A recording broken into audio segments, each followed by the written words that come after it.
Bonjour et bienvenue sur Acta Fideis, votre nouvelle chaîne consacrée à l'étude des Écritures et la parole des prophètes passés et présents pour mieux comprendre ensemble ce que cela signifie que d'être un disciple du Christ aujourd'hui. Je vous invite à me rejoindre tous les 15 jours pour 30 minutes et un ou plusieurs principes extraits des Écritures. Et cette première saison est consacrée à l'étude des doctrines et alliances en accompagnement du programme Viens et suis-moi. Je vous invite à tourner les notifications, à liker, à laisser un commentaire, à vous abonner et à partager surtout. Voilà, voilà, c'est parti. Acta Fideis, saison 1, épisode 10.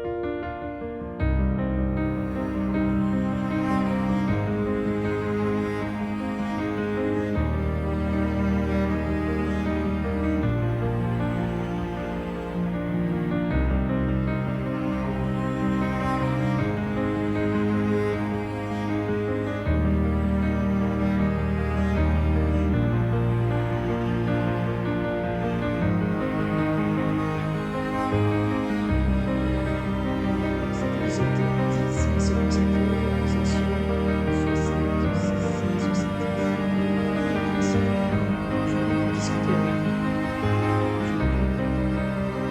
être illustrés par les sections particulières, les sections 67 et 68. Et dans cette section, eh bien, on retrouve un petit peu dans le fond de notre histoire un personnage que l'on a rencontré dernièrement. Je vous en ai parlé dans l'épisode 9. Il s'agit d'Ezra Booth. Ezra Booth, très rapidement, c'est un prédicateur qui a rejoint l'Église. Il est parti en mission à Independence. Ça ne s'est pas très très bien passé. Il était assez fâché de devoir revenir à pied alors que Joseph était dans un chariot.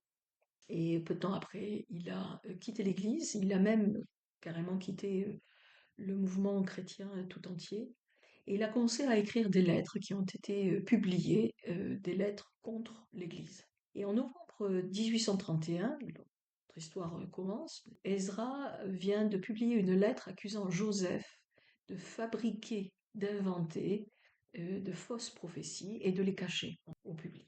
Joseph décide alors qu'il est temps peut-être de rassembler toutes ces révélations, les sections aujourd'hui de Doctrine et Alliance, qui à l'époque étaient distribuées individuellement mais n'avaient pas été encore compilées. Donc Joseph a le sentiment que peut-être c'est le moment justement de compiler toutes ces révélations en un livre. Il décide de rassembler le Conseil des 12 et commence en fait à débattre, et on nous dit durant de nombreuses heures, pour savoir si l'on doit publier le livre des commandements, comme on l'appelait à l'époque, ou pas. Et le problème, c'est que certains des apôtres, en fait, sont très opposés à cette idée. Ils ont peur de répercussions négatives sur les membres. Ils ont peur aussi des moqueries, car ils connaissent en fait la faiblesse, disons, littéraire de Joseph, qui a très peu d'éducation académique, dont la grammaire et l'orthographe sont un peu fantaisistes, et donc ils ont le sentiment en fait que cela va être une autre pierre d'achoppement en fait contre l'Église. Et dans la section 67, à partir du verset 4, voilà ce que le Seigneur dit. Et maintenant, moi, Seigneur, je vous donne le témoignage de la véracité de ces commandements qui se trouvent devant vous. Verset 5. Vous avez eu les yeux sur mon serviteur, Joseph Smith, fils, vous avez connu son langage, vous avez connu ses imperfections, et dans votre cœur, vous avez cherché de la connaissance, afin de pouvoir vous exprimer mieux que lui. Cela, vous le savez aussi. Et donc, les apôtres reconnaissaient la faiblesse et les faiblesses de Joseph. Ils en avaient honte, on le sait, certains d'entre eux, et on le sait, le Seigneur vient de leur dire que certains d'entre eux avaient recherché de la connaissance, s'étaient instruits pour pouvoir parler publiquement avec plus de facilité. Non pas pour faire avancer la cause du royaume, mais surtout pour peut-être montrer en fait une image différente de l'Église, et être mieux reconnu finalement que Joseph. Le Seigneur continue au verset 6, il dit « Cherchez maintenant dans le livre de commandements le moindre d'entre eux et choisissez celui d'entre vous qui a le plus de sagesse. » Verset 7, s'il en est un parmi vous qui en fasse un semblable à lui, donc un livre de commandements, une section de commandements, alors vous serez justifiés lorsque vous dites que vous ne savez pas s'ils sont vrais. Mais si vous ne pouvez pas en faire un qui lui soit semblable, vous êtes sous la condamnation si vous ne vous rendez pas témoignage qu'ils sont vrais. Donc le Seigneur est en train de leur dire, vous avez des doutes quant à l'appel même de Joseph en tant que prophète de Dieu, vous avez des doutes quant à ces sections de commandements, ce qui est incroyable, c'était des apôtres, c'était le conseil des 12. Et le Seigneur leur dit, très bien, parfait, eh bien vous allez demander à l'un d'entre vous d'écrire ces sections de commandements et vous les comparerez en fait à ceux que j'ai donnés à Joseph. Alors on le sait, c'est ce qu'ils vont faire. Le lendemain, ils vont se réunir et ils vont comparer ce qui a été écrit par l'un d'entre eux à ce qui a été écrit par Joseph. Et ils expliquent très très clairement que en commençant à lire ce qui a été écrit par l'un des apôtres, eh bien ils ont le sentiment immédiatement, le témoignage immédiat que ça ne vient pas de Dieu. C'est très bien écrit, c'est très, très littéraire, c'est très éloquent, mais ça ne vient pas de Dieu. Ils ont témoignage immédiat. Le Seigneur, en fait, les remet sur les rails très très rapidement. Eh bien, ils vont accepter, se repentir d'abord, ils vont accepter l'idée de Joseph. On va publier 10 000 copies de ce premier livre des commandements et on va le distribuer en fait aux membres. Alors, le principe que je trouve extraordinaire en fait dans cette histoire, entre la section 67 et la section 60, eh bien, c'est ce principe de faux prophète. Et le fait même que certains dirigeants de l'Église, des apôtres, à l'occurrence, eh bien, est douté de la véracité des révélations reçues par Joseph et donc qui font partie du livre des doctrines d'alliance aujourd'hui. Alors les faux prophètes, c'est un principe dont on nous parle beaucoup dans les Écritures, dans l'Ancien Testament, dans le Nouveau Testament, dans le livre de Mormon, dans les doctrines d'alliance. C'est un principe en fait que l'on retrouve dans les 4 livres principaux qui sont à notre disposition aujourd'hui. Dans Matthieu, au chapitre 24, à partir des versets 3, le Seigneur, lors de son ministère terrestre, répond à une question concernant l'avenir que lui posent certains de ses disciples. Et voilà ce qu'il dit. Prenez garde que personne ne vous séduise, car plusieurs viendront sous mon nom, disant, c'est moi qui suis le Christ. Et ils séduiront beaucoup de gens. Vous entendrez parler de guerre, de bruit de guerre, et il y aura en divers lieux des famines et des tremblements de terre. Tout cela ne sera que le commencement des douleurs. Douleurs, c'est-à-dire l'accouchement du royaume de Dieu, donc le retour du Christ, c'est le début du millénium. Dans 2 Timothée, c'est Paul cette fois-ci qui parle, il nous dit de manière très claire quant à ces derniers jours.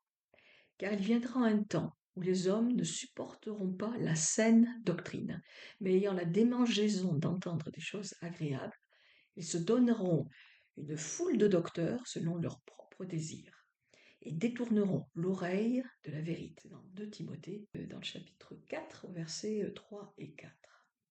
Et donc on nous, très clairement, que ce soit le Christ lui-même ou l'apôtre Paul et bien d'autres, on nous explique que ces faux prophètes, ceux qui se posent en fait en porte-parole du Christ, ou ces faux docteurs, ceux qui expliquent les lois et les Écritures, mais selon leur propre connaissance, leur propre sagesse, eh bien, la multiplicité de ces faux docteurs et ces faux prophètes est un signe des temps, juste avant le retour du Christ.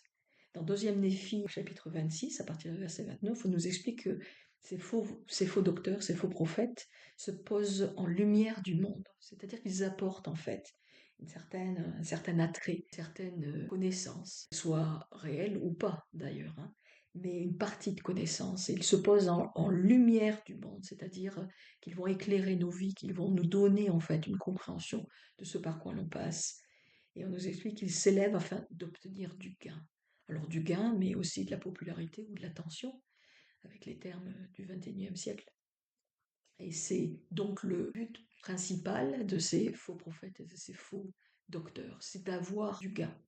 Et encore une fois, ce gain peut être matériel, mais ça peut être aussi l'attention que l'on leur apporte. Il y a quelques années, ma sœur, en fait, a participé à une série d'ateliers, développement personnel, disons, avec une vision très ésotérique. Et ce qui m'a d'abord fait beaucoup rire, et puis ensuite beaucoup moins, c'est qu'à la fin du premier atelier, en fait, la personne qui facilitait en fait ces ateliers venait la voir et lui a dit: «Oh là là, vous êtes spécial, vous êtes spécial, vous avez un don, vous allez faire de grandes choses, vous allez aider en fait les autres, vous allez changer les choses.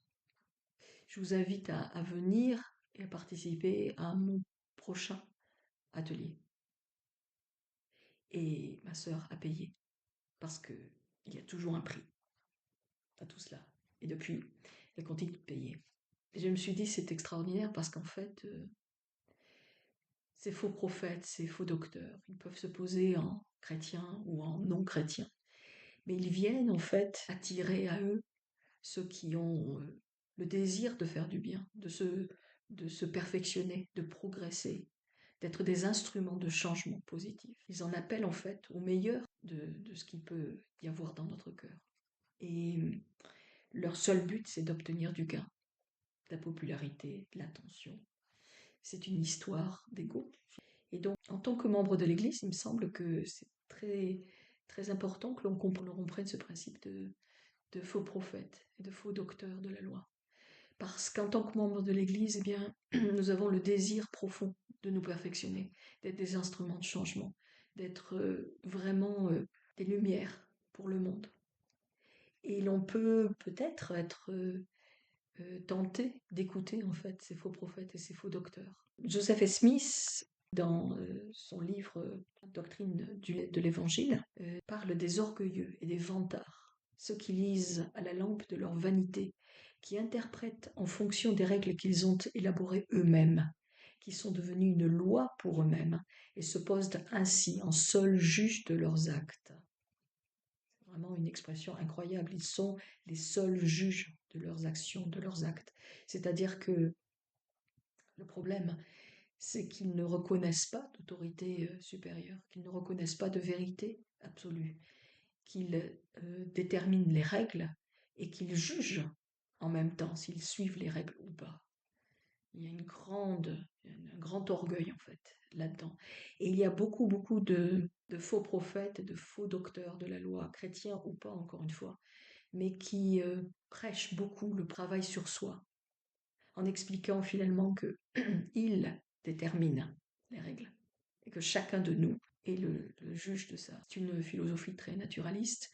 On nous en parle en fait dans le deuxième défi et ça existe depuis le début de l'humanité. C'est très en vogue en fait en ce moment.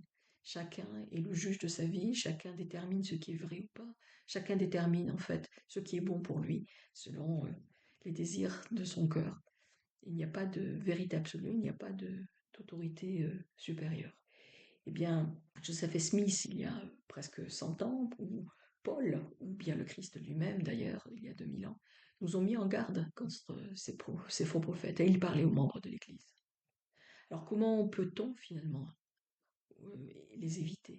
Donc Joseph Smith nous a donné un conseil clair et plein de sagesse qui s'applique à nous aujourd'hui. Et je cite en fait un extrait d'un discours qui a été donné par M. Russell Ballard en octobre 1990, intitulé Gardez-vous des faux prophètes. Donc Joseph Smith. Nous ne pouvons accepter comme faisant autorité que ce qui nous parvient directement par le canal désigné, les organisations constituées de la prêtrise, qui est le canal que Dieu a indiqué comme étant celui par lequel il ferait connaître sa volonté au monde. Dès l'instant où des gens se tournent vers une autre source, ils s'ouvrent tout grand aux influences séductrices de Satan et sont susceptibles de devenir serviteurs du démon. Ils perdent de vue l'ordre véritable par lequel les bénédictions de la prêtrise doivent être reçues. Ils sortent de la protection du royaume de Dieu et sont en terrain dangereux.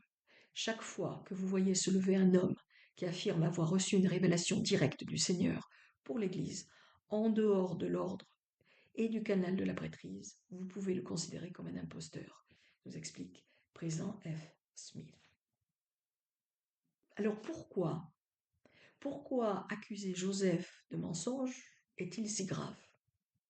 Pourquoi, lorsque Ezra Booth a écrit cette lettre, déclarant que Joseph avait fabriqué, inventé toutes ces fausses prophéties, les avait cachées, pourquoi a-t-il commis un si grand péché? Eh bien, justement, Ballard, dans ce discours de 1999, donne une raison, il me semble, une raison essentielle. Voilà ce qu'il dit. Sont faux prophètes et faux docteurs ceux qui déclarent que Joseph Smith, le prophète, était un menteur plein de duplicité. Donc Ezra Booth, en jugeant Joseph Smith et en l'accusant de duplicité, s'est positionné lui-même en tant que prophète. C'est-à-dire qu'il était juge et il a condamné Joseph, le vrai prophète de Dieu. Donc il s'est positionné en tant que faux prophète. Ballard continue. Ils mettent, donc ces faux prophètes, ils mettent en cause l'authenticité de la première vision. Et oui, parce qu'il y a une série de causes à effet. Si l'on remet en cause, en fait, la capacité de Joseph de recevoir la révélation du Christ, et donc c'est le livre de commandement, nécessairement on remet en cause aussi la première vision. Ballard continue en disant, il déclare que le livre de Mormon, alors, et les autres ouvrages canoniques ne sont pas d'anciennes annales scripturaires. Mais voilà le grand péché, le grand crime en fait de ces faux prophètes. Ils essaient également de redéfinir la nature de la divinité et nient que Dieu ait donné et continue de donner des révélations aujourd'hui à ses prophètes ordonnés et soutenus. Et c'est là le grand crime, le grand péché de ces faux prophètes. C'est qu'ils veulent redéfinir la nature de Dieu, qu'ils redéfinissent en fait la relation que Dieu a avec chacun de nous et qu'ils se posent en juge ultime et absolu. Ballard, un petit peu plus loin dans son discours, explique: dans l'Église, il n'y a pas d'opposition loyale. Soit on est pour le royaume de Dieu et l'on défend les prophètes et les apôtres du Christ, soit on s'oppose à eux. Il n'y a pas de juste milieu. On ne peut pas être membre de l'Église, actif et bénéficier des bénédictions qui sont liées en fait à l'activité dans l'Église du Christ, et en même temps s'opposer aux prophètes et aux apôtres. Ce qui fait qu'un prophète est un prophète, eh bien, c'est son don de prophétie, justement. Et dans Apocalypse 19:10, Jean nous explique que l'esprit de prophétie, c'est le témoignage de Jésus. Les apôtres et les prophètes sont des prophètes, justement, en Christ, eh bien parce qu'ils ont ce témoignage du Christ, vrai témoignage du Christ vrai.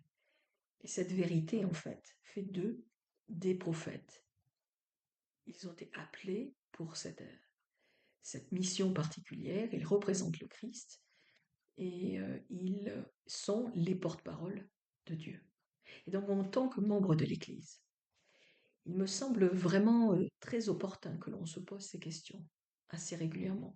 La relation que l'on a avec notre prophète, aujourd'hui, président Nelson, mais aussi les apôtres. Nous sommes allés au temple avec mon mari il y a quelques jours, temple de notre ville, et on m'a rappelé, alors que je pensais en fait aussi à ce podcast, on m'a rappelé que l'un des commandements, l'un des engagements que nous prenons en tant que membres de l'Église, eh bien, c'est de ne pas critiquer en fait les dirigeants de l'Église. Je suis membre de l'Église depuis plus de 35 ans et pendant ces 35 ans, on nous a rappelé de nombreuses fois que le Christ ne laissera pas son Église dans cette dernière dispensation errer.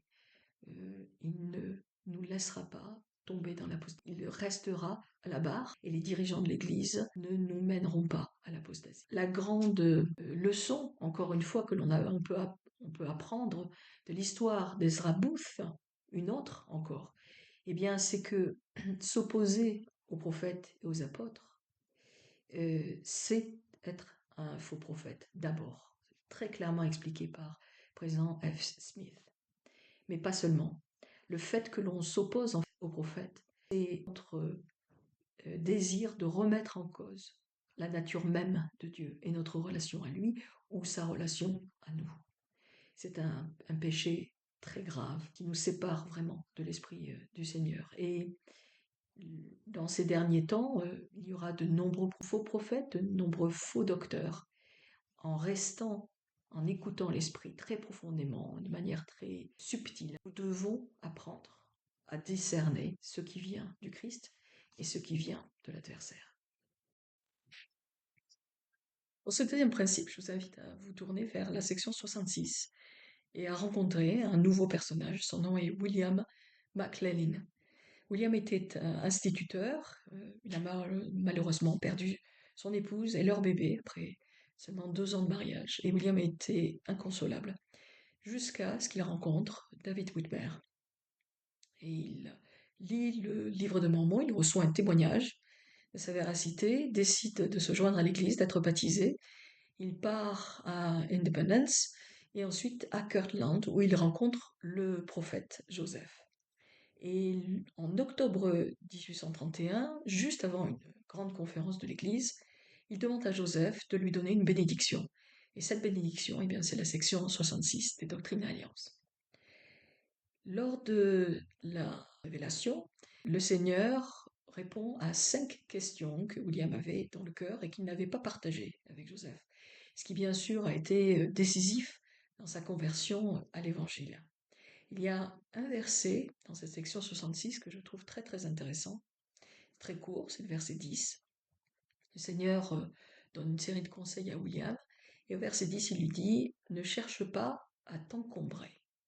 Alors bien sûr, on sait, les frères à l'époque partaient en mission très rapidement après leur baptême, on en a parlé dans d'autres épisodes, peut-être bien sûr que c'était un avertissement quant à ce qui allait se passer, mais il y a certainement un enseignement plus profond à ça. Et alors que je lisais ce passage, cette section 66, j'ai pensé à Marthe et Marie, dont on nous parle pour la première fois dans le chapitre 10 de Luc, lorsque Jésus va et reste chez Marthe et Marie. C'est un passage très connu des Écritures. Et voilà ce qu'on nous dit à partir du verset 38. Comme Jésus était en chemin avec ses disciples, il entra dans un village et une femme, nommée Marthe, le reçut dans sa maison. Elle avait une sœur nommée Marie qui s'était assise aux pieds du Seigneur, écoutant sa parole. Marthe, occupée à divers soins domestiques, survint et dit « Seigneur, cela ne te fait-il rien que ma sœur me laisse seule pour servir?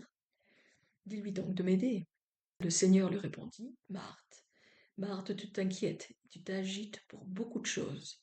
Une seule chose est nécessaire. Marie a choisi la bonne part, qu'il ne lui sera point ôtée. » Alors, choisir la bonne part, c'est-à-dire faire le choix de ce qui est important et de ce qui ne l'est pas, minute après minute, c'est un des grands défis du disciple du Christ aujourd'hui.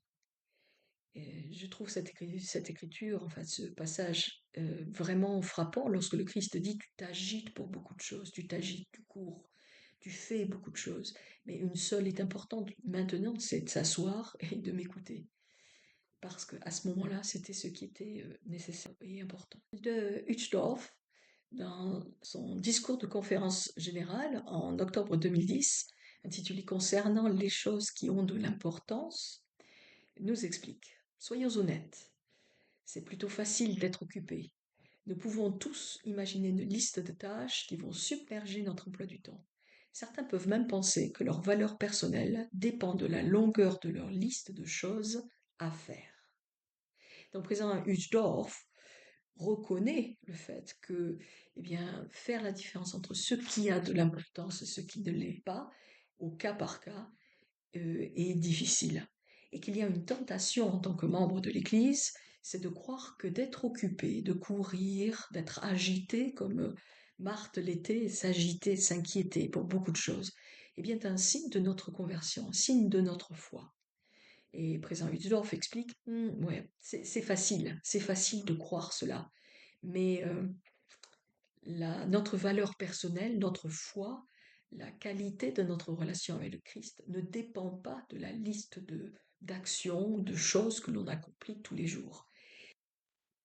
Le président Uchtdorf, d'ailleurs, cite Léonard de Vinci qui aurait dit « La simplicité est le summum de la complexité. Alors, c'est un principe très intéressant, par exemple, que l'on peut appliquer assez facilement aux arts, à la peinture, par exemple. On commence par la grammaire, on commence par acquérir en fait toutes les bases. On acquiert des connaissances, on acquiert des capacités en fait pour être capable à un moment donné de choisir celles que l'on va garder, ces techniques que l'on va garder, ces qualités que l'on va développer et l'on va vers la simplicité. C'est un voyage que tous les peintres font, de partir de la complexité vers la simplicité. Et c'est vrai dans l'évangile aussi, on apprend beaucoup lorsque l'on est avec les missionnaires, on reçoit beaucoup de connaissances que l'on va comme cela acquérir, mais dans notre vie de tous les jours, eh bien, il y a une simplification qui se fait de manière très naturelle lorsque l'on grandit dans l'évangile. Mais être simple ne veut pas dire que l'on est simpliste. La simplicité, comme l'a dit Da Vinci, c'est le summum de la complexité. Il y a une maturité en fait qui doit accompagner cette simplification et nous accompagner en fait à choisir ce qui a de l'importance, ce qui vraiment a de la valeur et à délaisser ce qui n'a pas d'importance ou ce qui n'a pas de valeur. Dans 1er Corinthiens, Paul nous explique qu'il va nous montrer une voie par excellence.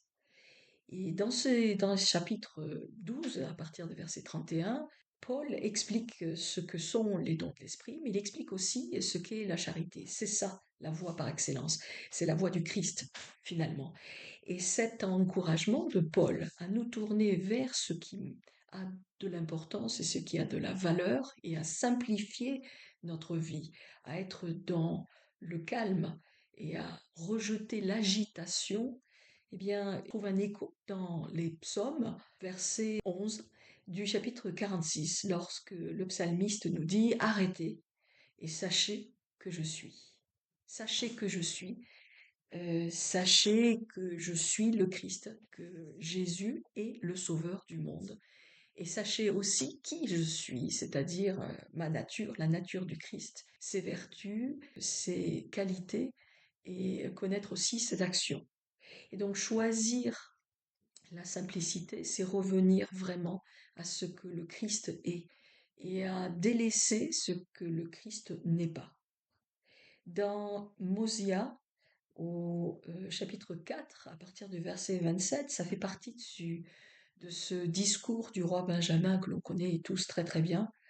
Et le verset 27, donc, le roi Benjamin nous dit, veillez à ce que tout cela, c'est-à-dire tout ce qui représente être un disciple du Christ, tout l'évangile du Christ, veillez à ce que cela se fasse avec sagesse et avec ordre. Avec ordre, c'est-à-dire en choisissant de suivre l'autorité dans l'Église du Christ, en choisissant de choisir de suivre les commandements du Christ, en respectant la hiérarchie aussi, tout cela parce qu'il y a un ordre, mais tout cela doit se faire aussi avec sagesse, c'est-à-dire avec la connaissance de ce qui est, de ce qui sera, de ce qui doit être, c'est-à-dire en voyant les choses à la manière du Christ.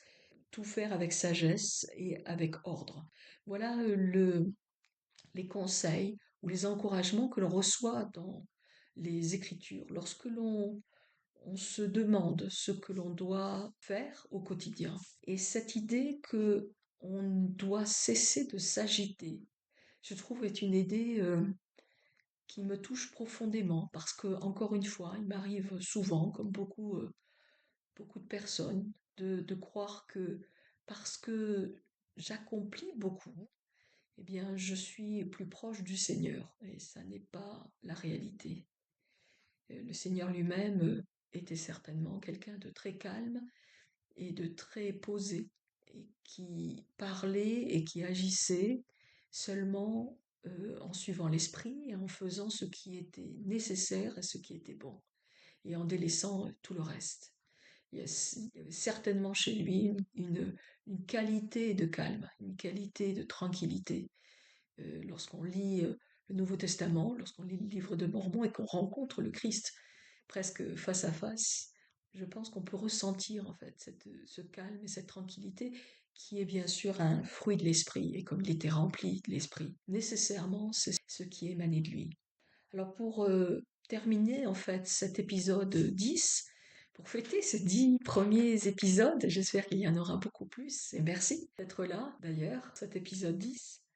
Et pour terminer cette partie consacrée à William McLellin, à qui le Seigneur a dit de ne pas s'encombrer, de rechercher la simplicité dans la vie.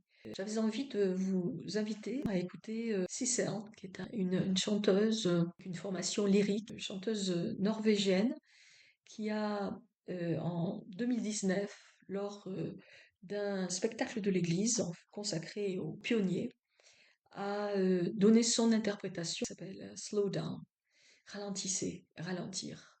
Et Cicely est chrétienne et elle a expliqué en fait que ça l'a touché beaucoup parce que justement ça faisait référence à ce passage de psaume. Arrêtez, ralentissez, sachez qui je suis.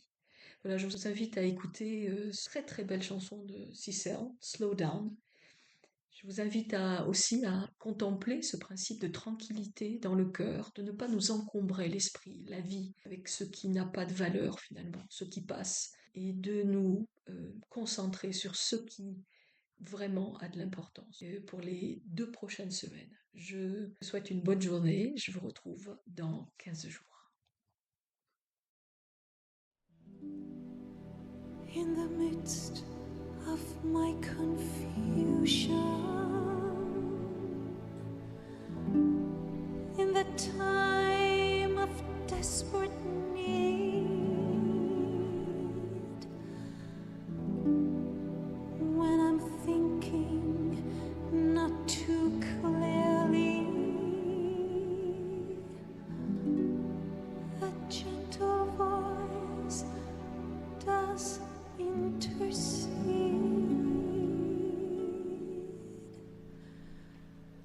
Slow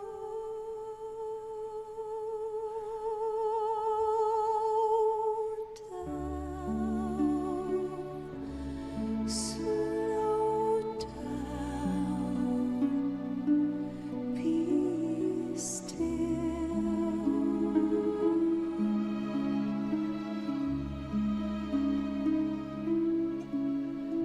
Be still and wait on the Spirit of the Lord. Slow down and hear His voice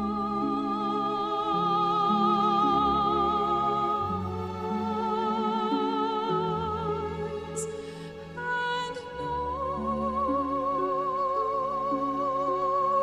know that He is God.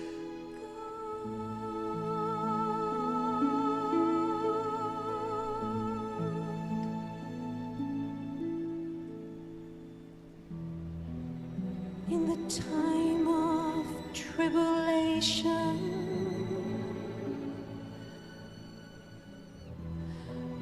when I'm feeling so unsure,